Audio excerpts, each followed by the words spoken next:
Golf video games have been slowly fading away in recent years. The latest PGA Tour game was not particularly great, and there hasn't been a new hotshot since 2012.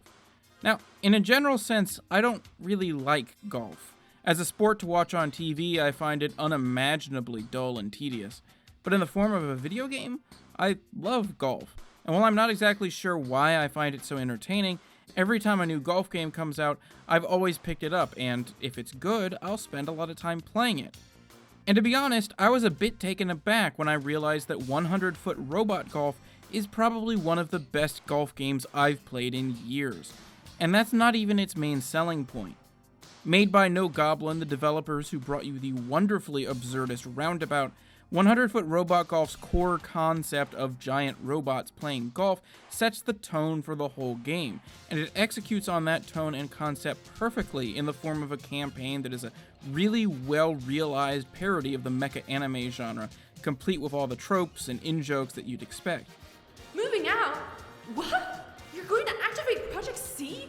Between the telling of that story through partially animated cutscenes and the incredibly funny, if a bit repetitive commentary track provided by the brothers of the McElroy podcasting empire, I often found myself laughing out loud, a rare occurrence in any video game, much less a golf game, many of which, especially the licensed PGA titles, have a tendency to take themselves entirely too seriously in a way that is just plain boring. While it should be abundantly clear that 100-Foot Robot Golf deftly avoids that particular problem, I was most surprised to find myself impressed with it in a mechanical sense.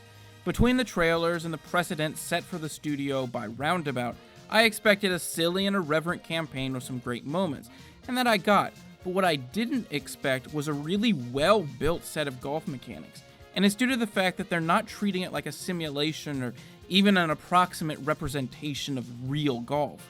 And to me, that's a positive. As long as the process of making each shot is advanced enough to feel skill-based and not totally random, I very much prefer to have as few meters as possible cluttering up my screen, even if it adds a small amount of uncertainty to the game. I want to have options without having the insane complexity that often comes with adding too many, and 100-Foot Robot Golf finds that balance. However, how the game plays and where that balance lies can differ based on which character you're playing as, of which there is a rather large and diverse collection, from a Voltron manned by 5 corgis, to a giant skeleton, to Pierce from the Saints Row franchise. Different robots have different abilities like rockets, lasers, balls that can bounce further, but each of them also controls differently when it comes to making your shot. Some have the traditional power meter seen in so many sports games that goes up and down until you press the button. Others require you to use the triggers as throttles to nail the exact right amount of power. And still others need you to utilize 3 different spinning meters to get the highest accuracy percentage you can. It didn't really feel like any of them were particularly bad ways to play, and while I personally preferred to play the mechs with the throttle-based shot system, in my experience with all of the different control options throughout playing the game's campaign, I never really felt weaker or that the game had become harder because I had chosen a mech with one specific set of abilities. I mentioned rockets and lasers earlier, and you're probably trying to figure out exactly where that comes into play in a golf game. Well, since you are a 100-foot robot, sometimes things are going to get in the way, and you're going to have to get rid of them. You can either hit them with your enormous golf club, or shoot missiles at them, or shoot lasers at them, however you deem appropriate. But there's also another use for the weaponry.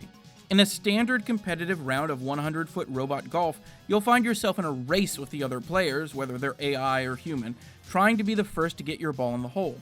The mode encourages interference, and it lets you beat up your opponents, fire weapons at them, block their balls, knock buildings onto their tee. It's a whole lot of fun. It's absolutely chaos incarnate. But, like anything chaotic, it's only fun for so long before it becomes a bit tiring. But it's also not the only mode in the game. The mode I think provides the most lasting fun, especially in multiplayer, are the more traditional golf modes that you're either playing by yourself or taking turns at playing with friends, trying to make the fewest number of strokes to get to the hole. It might be because I'm a boring old man that I find this more enjoyable, but I'm glad that both kinds of gameplay exists, each with their own individual leaderboards to facilitate competition outside of actual multiplayer matches. And that also gets at what I feel like makes this game so great. 100-Foot Robot Golf, despite the fact that it is at its heart a golf game, has a little something for just about everyone if you can even remotely enjoy golf. If you're just looking for a short but extremely entertaining single-player campaign with excellent writing and comedic timing, it's got that. If you're just looking for a new golf game, especially if you've loved arcadey golf games like Hot Shots in the past, 100-Foot Robot Golf is more than likely exactly what you've been looking for. Even if you're just looking for another fun competitive split-screen game to play with friends while drinking a few beers, it fulfills that need. It won't appeal to everyone, but the game has a certain joyfulness to it. It's just good, dumb fun through and through. But importantly, it's dumb fun paired with mechanics that help elevate it beyond other games like it. Mechanics that hopefully, if it's given the opportunity provided by a decently sized multiplayer community, will keep it in my active rotation of multiplayer games for the foreseeable future. Hey there, if you like this review, maybe you like some of the other stuff I do on my channel. Every Monday, I do a retro review where I look at a game that's at least 10 years old, and I see if it's held up today, if it's still worth playing now. And then, every Friday, I look at games that were either ignored when they came out, or have been forgotten since. Games that people have missed. If you like either of those ideas, or you just want to see more of my modern reviews, be sure to hit that subscribe button there. If you like this video in particular, be sure to hit that like button, and thanks for watching.